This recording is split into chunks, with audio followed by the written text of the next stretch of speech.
السلام علیکم، آپ دیکھ رہے ہیں خیبر کرونیکلز اور میں ہوں وریشا حسن۔ صوبے کے حالات کے بارے میں بات کریں گے کہ ایک طرف سہیل آفریدی کبھی مظفر آباد جا رہے ہیں، کبھی لاہور جا رہے ہیں، اور ان کے اپنے حلقے کے حالات کس قدر سنگین ہیں۔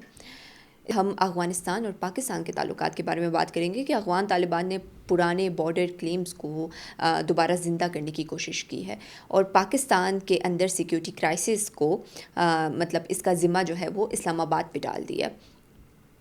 مطلب سوال یہ ہے کہ یہ ایک سیاسی نیریٹو ہے یا اس موقف کے پیچھے آخر کیا وجہ ہو سکتی ہے۔ ایک طرف سیکیورٹی کے حالات کافی جو ہے چل رہے ہیں، بنوں کے حالات دیکھ لیں، ان کے اپنے حلقے کے ہی حالات دیکھ لیں، کیا کہیں گے اس بارے میں آپ؟ اب سہیل آفریدی کو یہ پتہ نہیں کہ افغانستان سے ٹی ٹی پی کے لوگ جو ہیں وہ پاکستان میں اور خیبر پختونخوا میں آ چکے ہیں۔ بالکل، ہاں، وہاں پہ جب سے اورمچی کے مذاکرات شروع ہوئے ہیں، دو چیزیں چونکہ ہم نے افغانستان پر بات کرنی تھی تو میں ادھر ہی کر لیتا ہوں۔ جی، دو چیزیں نظر آ رہی ہیں۔ ایک، افغان حکومت وہاں پہ جو ان کی لیڈرشپ ہے ان کو اریسٹ کر رہی ہے، کچھ لوگوں کو انہوں نے ہاؤس اریسٹ کر دیا ہوا ہے، کچھ کو انہوں نے جیلوں میں ڈال دیا ہے۔ جو باقی لوگ ہیں وہاں پہ، وہاں سے وہ شمالی وزیرستان میں آ گئے ہیں، جنوبی وزیرستان میں آ گئے ہیں، اورکزئی میں آ گئے ہیں، باجوڑ میں آ چکے ہیں۔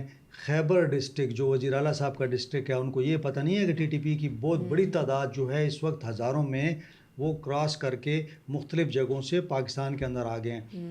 ابھی تک انہوں نے کوئی کارروائی نہیں کی، لیکن اب یہ انڈرسٹینڈنگ کیا ہے، ابھی تک کوئی اناؤنسمنٹ نہیں ہوئی کہ طالبان جو پاکستان کے آ رہے ہیں ابھی تک انہوں نے کوئی کارروائی نہیں کی، اور پاکستانی فورسز جو ہیں آج بھی ایک کارروائی انہوں نے کی ہے خیبر میں۔ تو اس کا مطلب یہ ہے کہ جناب آپ اٹھیں، آپ سوئے ہوئے ہیں، آپ کو یہ پتہ نہیں ہے کہ کسی وقت بھی یہ لوگ جو آگے ہیں ان کو آپ نے سنبھالنا ہے، جو بھی کرنا ہے۔ دیکھیں، اورمچی مذاکرات میں یہ باتیں ہوئیں کہ جناب یہ جو 6000 فائٹر ہے، ان کی فیملیز ہیں، ان کے اور لوگ ہیں، ان کا کیا بندوبست کرنا ہے۔ افغان حکومت کل کہہ دیتی ہے کہ ٹھیک ہے جی، ہم نے تو یہ جو ان کے بڑے ہیں ان کو ہم نے اریسٹ کر لیا ہے، باقیوں کو ہم نے کہا نکل جاؤ۔ تو آپ کے پاس کیا پلان ہے جناب وزیر اعلیٰ صاحب؟ آپ نے کیا کرنا ہے؟ یہ لوگ ادھر آ کے بیٹھ جائیں گے اور یہ آ کے اگر دہشت گردی شروع ہو گئی تو آپ کیا کریں گے؟ بنو کا واقعہ آپ کے سامنے ہے۔ خیبر میں حالات بڑے کشیدہ ہیں۔ خیبر کے اندر ایک تو وہ تیرا والے بیٹھے ہوئے ہیں جن کو کہہ رہے تھے کہ میں واپس لے کے جاؤں گا، تو وزیر اعلیٰ صاحب وہ تو ادھر ہی بیٹھے ہوئے ہیں نا، ان کو کب لے کے جانا ہے آپ نے تو اعلان کیا تھا کہ جناب یہ میں 2 دنوں بعد آؤں گا اور میں ان کو لے کے جاؤں گا، میں دیکھتا ہوں کون روکتا ہے۔ تو ادھر ہی بیٹھے ہوئے ہیں نا، ان کو امداد ملی، وہ جو پیسے تھے وہ بھی غائب ہو گئے، ان غریبوں کو جو ہے نا پیسے بھی نہیں ملے، ان کی حالت ایسی ہے، نہ ان کو واپس لے کے جا رہے ہیں، اوپر سے جو ہے یہ ٹی ٹی پی والے اور آگے ہیں لوگ۔ مطلب آپ نے پلاننگ کی بات کی ہے نا، تو لیکن دیکھا جائے دہشت گردی ایک مین مسئلہ ہے، تو یہ صرف خیبر پختونخوا کا تو مسئلہ نہیں ہے، پورے ملک کا مسئلہ ہے۔ تو اسی لیے ہم کہتے ہیں نا کہ بھئی آپ اسٹیبلشمنٹ کے ساتھ بیٹھ کے بات کریں نا۔ آپ نے اگر جلسہ کھیلنا ہے تو یہ ٹائم آپ جا رہے ہیں مظفر آباد، ٹھیک ہے نا، تو آپ کور کمانڈر کے ساتھ بیٹھیں نا، آپ اجلاس بلائیں نا۔ ہم تو یہ نہیں کہہ رہے نا کہ بھئی یہ مسئلہ آپ کا ہے صرف، ہم تو کہتے ہیں کہ یہ مسئلہ پاکستان کا ہے۔ تو یہ کون کرے گا؟ وزیر اعلیٰ نہیں کہے گا کور کمانڈر صاحب کو یا وفاقی حکومت کو لیٹر لکھے گا کہ بھئی یہ لوگ آئے ہوئے ہیں، اب ان کا کیا کرنا ہے؟ آئیں بیٹھ کے آپس میں ڈیسائیڈ کرتے ہیں کہ نہیں، میں نے کہنا ہے کہ جناب میں نے پہلے جلسہ کھیلنا ہے، پھر میں نے اسمبلی کا اجلاس اسٹیڈیم میں کرنا ہے، پھر میں نے مظفر آباد جانا ہے، اس کے بعد انہوں نے گلگت جانا ہے، پھر لاہور جانا ہے۔ ان کے پاس ٹائم ہی نہیں ہے، فرصت نہیں ہے، مصروف ہیں بہت زیادہ۔ ان کو کیا غرض کہ ادھر لوگ آگے ہیں، کل کو دھماکے شروع ہو جائیں گے، حالات خراب ہو جائیں گے۔ بھئی آپ کی فرنٹ لائن آپ کی پولیس ہے، اگر کل کو کوئی ٹارگٹ ہوتا ہے تو پہلے پولیس ہوگی، ٹھیک ہے؟ آپ فوج کے ساتھ بیٹھیں، آپ پولیس کے آئی جی کو بلائیں، آپ ایڈمنسٹریشن کو بلائیں، آپ وفاقی اداروں کو بلائیں، آپ بیٹھیں، آپ کہیں کہ جناب میرا صوبہ ہے، میرا مسئلہ ہے، آپ آئیں میرے ساتھ یہ حل کریں۔ آپ نے افغانستان کے ساتھ بات چیت کی ہوئی ہے، آپ اس کا مجھے بتائیں کہ کیا ہو رہا ہے ادھر۔ تو آپ نے تو کسی سے نہیں پوچھا، تو اب کون پوچھے گا؟ میں پوچھوں گا جا کے۔ بھئی یہ تو آپ کو وزیر اعلیٰ بنایا ہے، آپ چیف ایگزیکٹو ہیں جناب، آپ کی ذمہ داری ہے کہ عوام کو امن و امان دیں، آپ عوام کو گڈ گورننس دیں۔ آپ نے ابھی تک ایک پروجیکٹ بڑا نہیں کیا، کون سا بڑا کام آپ نے کیا؟ جتنے آپ نے کام کیے ہیں وہ سارے کے سارے جو ہیں اس میں کوئی نہ کوئی مسئلے نکلے ہوئے ہیں۔ جبکہ عوام کو لوڈ شیڈنگ کی بھی وہ ہو رہی ہے، اور ساتھ ہی ساتھ گیس کی بھی. اچھا سر، اب افغانستان کے حوالے سے بات کریں گے کہ ڈیورنڈ لائن کا جو مسئلہ ہے وہ پھر سے ابھر کر سامنے آ گیا ہے، جبکہ گراؤنڈ ریئلٹیز مطلب اس سے بالکل ہم لوگ ہٹ چکے تھے، بدل چکی تھی بالکل. دیکھیں، جب سے یہ تحریک طالبان کے لوگ آئے ہیں نا، یہ خود بھی کنفیوز ہیں، ان کو خود بھی سمجھ نہیں آ رہی. تحریک طالبان افغانستان کی بات میں کر رہا ہوں، ان کو یہ سمجھ نہیں آ رہی کہ ہم نے حکومت چلانی کیسی ہے، ہم نے گورننس کیسے کرنی ہے. جو خیبر پختونخوا میں حال ہے وہی افغانستان میں بھی ہے، ان کو بھی کچھ پتہ نہیں ہے. اب دیکھیں، ڈیورنڈ لینڈ کا کوئی ایک معاہدہ تو نہیں ہے نا، اس پر 90s میں مطلب 1900 میں یہ معاہدے ہوئے ہیں. پہلا معاہدہ ہوا ہے، پھر دوسرا ہوا، پھر تیسرا ہوا، تسلیم شدہ. میں یہ کہتا ہوں کہ دیکھیں، افغانستان اتنا بڑا ملک ہے، آپ اپنے ملک کو سنبھال نہیں سکتے، ڈیورنڈ لینڈ کی فکر کرتے ہو. اور بھئی اپنا جتنا بڑا ملک ہے اس کو تو سنبھال لو.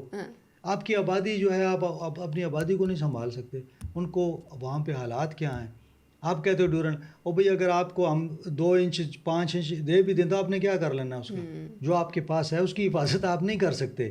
اور آپ لگے ہوئے ہیں جناب کہ یہ ہمارا ایریا ہے، جناب اٹک تک ہمارا ہے، فلانا ہے. کبھی کہتے ہیں یہ ڈیورنڈ لینڈ جو ہے یہ اس کو تو ہم نے عارضی وہ کیا تھا اور یہ کوئی بھئی آپ لوگوں نے اس پہ دستخط کیے ہوئے ہیں، پوری ڈیٹیل پوری دنیا کو پتہ ہے. کوئی ایک دفعہ معاہدہ نہیں ہوا، 3 دفعہ ہوا ہے. تو اس کو آپ تسلیم نہیں کرتے ہیں، اپنے مسئلے آپ سے حل نہیں ہوتے ہیں، آپ آ جاتے ہیں جناب. ابھی آپ کو پتہ ہے پاکستان نے کیا کیا؟ پاکستان نے سنٹرل ایشیا کے ساتھ اپنی تجارت تھرو چین شروع کر دی ہے. تاجکستان، ترکمانستان اور دیگر جو ملک ہیں، پاکستان جو ہے وہ چین کے تھرو تجارت شروع ہو گئی ہے. آپ کو پتہ ہے آج جو ہے پہلا جو وہاں سے قافلہ تھا وہ آ گیا ہے. تو اب پاکستان کو افغانستان کی بھی ضرورت نہیں رہی. پاکستان جا رہا ہے چائنا سے جاتا ہے سیدھا سنٹرل ایشیا، اور بہت اچھا روٹ ہے، سڑکیں بنی ہوئی ہیں. اور پاکستان کا آج جو بڑا قافلہ آیا ہے اس میں کافی سارے کنٹینر جو ہیں وہاں سنٹرل ایشیا سے آگے ہیں. اب پاکستان یہ فوکس کر رہا ہے اور چین کے ساتھ یہ بات ہو رہی ہے کہ جو سی پیک کا یہ راستہ ہے اس کو بہتر کیا جائے تاکہ یہ جو سفر ہے ذرا اس میں کمی آ جائے. تو پاکستان کو اب افغانستان کی اس طرح ضرورت ہی نہیں رہی. آپ کا اسی طرح یہی کہنا تھا نا کہ ٹریڈ کا زیادہ تر نقصان جو ہے وہ افغانستان کو ہے، لیکن اب دیکھا جائے حالات جو تھے، اب یہ جو نئی ڈیولپمنٹ آئی ہے کہ افغانستان میں ٹی ٹی پی کے افراد کو یا پاکستانی ملیٹنٹ گروپس کو جو ہے وہ نکالنے کی کوشش کی گئی ہے یا انہیں جو ہے اریسٹ کرنے کی کوشش کی گئی ہے، لیکن اس طرف سے کوئی بیان نہیں آیا. اور رونچی میں جو مذاکرات ہوئے ہیں، راؤنڈ 2 ہونے کو ہے، کیا لگتا ہے کہ وہ کامیاب ہو پائیں گے یا دہشت گرد یا طالبان کو آپ ایک ہی سمجھتے ہیں؟ میری بات ہوئی تھی پاکستان کے جو کچھ لوگ اس میں انوالو ہیں جو بات چیت کر رہے ہیں، میں نے جنرلی پوچھا تھا. انہوں نے کہا کہ دیکھیں یہ اقدامات تو کر رہے ہیں لیکن ہمیں ان پہ ٹرسٹ نہیں ہے. انہوں نے کہا ٹرسٹ کا بہت ڈیفیسٹ ہے، ہمیں یہ کہتے ہیں کہ ہم کریں گے اور کچھ نظر آتا ہے لیکن ہمیں یقین نہیں آ رہا کہ یہ کریں گے بھی ایسا، کیونکہ ماضی ان کا سارا ان کی ہسٹری جو ہے نا وہ پہلے بھی انہوں نے ہم سے وعدے کیے ہیں اور نہیں کیے. انہوں نے یہ کہا کہ دیکھیں اورونچی میں یہ کافی ڈیٹیل میں 7 دن بات چیت ہونا، چائنا کا اس حوالے سے بڑا زبردست رول ہے. چائنا نے بڑی کوشش کی ہے کہ کسی طریقے سے یہ مسئلہ حل ہو جائے. اب جو ٹرسٹ ڈیفیسٹ ہو جاتا ہے نا وہ اس کو بحال کرنے میں ٹائم لگتا ہے. پاکستان اسی لیے ابھی تک اس حوالے سے کوئی بیان جاری نہیں کر رہا. اس کی وجہ یہی ہے کہ پاکستان سمجھتا ہے کہ ایسے نہ ہو کہ آج ہمیں جو اقدامات لگ رہے ہیں وہ ریورس نہ ہو جائیں. ان کا کیا پتہ لگتا ہے کل ان کے آپس میں بھی اختلافات ہیں، آپ کو پتہ ہے وہ اپنے لوگوں کو پکڑ لیتے ہیں، گرفتار کر لیتے ہیں. جو ایسے بندوں کو مطلب وہ ملا معتصم جو تھے ان کو پکڑا جو کہ ملا نذیر کے ساتھ ان کی بڑی انڈرسٹینڈنگ تھی اور مطلب وہ کافی ایکٹیو بندے تھے، ان کو پکڑ لیا. انہوں نے کہا جی آپ سمجھتے ہیں کہ جی ہم جو غلط اقدامات کر رہے ہیں، اس نے صرف تنقید کی نا کہ جی آپ لوگ غلط کر رہے ہیں پاکستان کے ساتھ. تو جو بندہ کہتا ہے کہ جی پاکستان کے ساتھ آپ زیادتی کر رہے ہیں، آپ دہشت گردوں کو کیوں سپورٹ کرتے ہیں، ان کو اٹھا کے گرفتار کر لیتے ہیں. تو اب اس حالات میں پاکستان جو ہے بڑا احتیاط سے، بڑا محتاط ہے پاکستان. یقین کرنا مشکل ہو گیا. پاکستان چاہتا ہے کہ جب سیکنڈ راؤنڈ ہو جس کے اندر چیزوں کو فائنلائز کرنا ہے. دیکھیں بات چیت چل رہی ہوتی ہے، ٹھیک چل رہی ہوتی ہے، آخر میں وہ کوئی نہ کوئی ایسی چیز نقطہ اٹھا دیتے ہیں جس سے سارا جو ایک نیگوشیشنز کا یا ڈائلاگ کا معاملہ ہوتا ہے ڈیریل ہو جاتا ہے. تو پاکستان اس مرتبہ بڑی احتیاط سے وہ کر رہا ہے. اور پاکستان نے چین سے بھی کہا ہے کہ آپ اس چیزوں کو مانیٹر دیکھیں. جو سب سے بڑی چیز ہے وہ مانیٹرنگ ہے. یعنی ہم آپس میں اتفاق کر بھی لیں ایک چیز پہ کہ جی ٹھیک ہے، یہ طالبان کارروائیاں نہیں کریں گے، انوں کو یہ پاکستانی حدود میں نہیں آئیں گے، یا یہ ان کو گرفتار کیا جائے گا یا ان کو منع کیا جائے گا. ان سب کو مانیٹر کون کرے گا؟ یہ جو ڈیورنڈ لینڈ کی باتیں کرتے ہیں نا، یہ اسی لیے ڈرامے کر رہے ہیں نا کہ یہ ڈیورنڈ لینڈ ہے، یہ تو جی سرحد نہیں ہے جی، اس میں تو یہ لوگ تو ادھر بھی جائیں گے ادھر بھی آئیں گے. یہ اسی لیے کر رہے ہیں کہ اب چائنا نے یہ کہا تھا کہ جناب اس کے لیے ہم سیٹلائٹ سسٹم سے اور ڈیجیٹل میپنگ سے اس کو ہم چیک کریں گے کہ کوئی وہاں سے جو پار کر رہا ہے کہاں سے پار کر رہا ہے. وہ جو ہوگی اس کے اندر افغانستان اور پاکستان کے نمائندے بھی ہوں گے، وہ بھی اس کو مانیٹر کریں گے کہ یہ لوگ آ. تو انہوں نے کہا جی یہ تو ڈیورنڈ لینڈ نہیں ہے، کیونکہ یہ تو دیکھیں نا ان کے رشتہ دار ادھر بھی رہتے ہیں ادھر بھی رہتے ہیں.